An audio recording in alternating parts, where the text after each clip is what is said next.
இன்றைக்கி ஒரு ஹெல்த்தியான ரெசிபி நம்ம குட்டீஸ்க்காக பார்க்கலாங்களா. தேங்காய் பால் சாதம் தான் இது. உங்களுக்கு டேஸ்ட்டு வந்து குஸ்கா டேஸ்ட்டு, பிரியாணி டேஸ்ட்டு கிட்டத்தட்ட வந்துடுது. அந்த கலர் பார்த்தேன் என் பையன் காரமாக இருக்குது அப்படிமா. ஸோ ஒயிட் கலரில் செஞ்சு கொடுத்தா நல்லா சாப்பிடுவான். சரி வாங்க எப்படி செய்யலான்னு பார்க்கலாம். ஈஸியான ஒரு லஞ்ச் பாக்ஸ் ரெசிபியும் கூட. ஃபஸ்ட்டு ஒரு குக்கர் வச்சுட்டு அதில் தேவையான அளவு எண்ணெய் ஊற்றிக்கலாம். நான் வந்து கடலை எண்ணெய், மரச்செக்கு எண்ணெய் தான் யூஸ் பண்ணுவேன். கூட நெய் கொஞ்சம் ஊற்றிக்கலாம். நெய்யும் நான் வீட்டில் எடுக்கிற நெய் தாங்க. நெய் எடுக்கிற வீடியோ வேணால் நான் எப்படின்னு அடுத்த ஒரு வீடியோவில் அப்லோட் பண்ணுறேன். ஓகே, நெய்யும் சூடாகிடுச்சு. சூடானதுக்கப்புறம் நம்ம ஸ்பைசஸ் ஆட் பண்ணிக்கலாம். சோம்பு, சீரகம், பட்டை, கிராம்பு, நட்சத்திரப்பூ, பிரிஞ்சால் இலை எல்லாமே போட்டு நல்லா மிக்ஸ் பண்ணி விட்டுக்கலாம். பொரியட்டும்.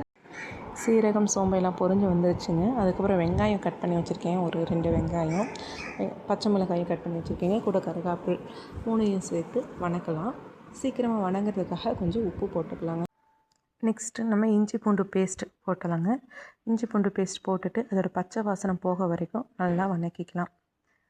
அதுக்கப்புறம் நம்ம புதினாவும் மல்லித்தலையும் எடுத்து நல்லா வாஷ் பண்ணி எடுத்து வச்சுருக்கேங்க, கட் பண்ணி வச்சுருக்கேன்.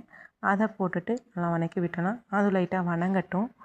வதங்கினதுக்கப்புறம் வந்து தக்காளி ஒன்று நீல வாக்கில் கட் பண்ணி வச்சுருக்கேங்க. தக்காளியும் போட்டு வதக்கிடலாம். அதுக்குள்ளே அது வதங்கிட்டு இருக்கட்டும். அதுக்குள்ளே நம்ம தேங்காய் பால் எடுத்துகிட்டு வந்துடலாங்க. ஒரு தேங்காய் ஃபுல்லாக கொஞ்சம் பெரிய தேங்காய் தான். தேங்காய் பால் எடுத்து வச்சுருக்கேன். நான் 1 டம்ளர் அரிசிக்கு 2 டம்ளர் தேங்காய் பால் ஊற்றணும். 1 டம்ளர் அரிசி ஊற வச்சுருக்கேங்க. ஸோ தேங்காய் பால் வந்து எனக்கு 2 டம்ளர் கிடச்சிருச்சு, கரெக்டாக வந்துடுச்சு. ஸோ தேங்காய் பால் ஊற்றிடலாம். தேங்காய் பால் ஊற்றிட்டு லைட்டாக கொதிக்கட்டுங்க. லைட்டாக சூடாகட்டும். நம்ம உப்பு காரம் மட்டும் செக் பண்ணிக்கலாம். நான் வேறு எந்த மசாலாவும் காரத்துக்காக எதுவும் போடலை. ஒரே ஒரு மிளகா போட்டால் தான். உங்களுக்கு வேணும்னா லைட்டாக மிளகாத்தூள் கொஞ்சம் போட்டுக்கோங்க. இதே இதில் கொடுத்தாலும் குழந்தைகளுக்கு கொடுக்குறது தானே. ஸோ காரம் இல்லாமல் கொடுத்தா நல்லா சாப்பிட்டுப்பாங்க. ஸோ இந்த அளவுலேயே கொடுக்கறனாலும் கொடுத்துக்கலாம். உப்பு செக் பண்ணிக்கோங்க.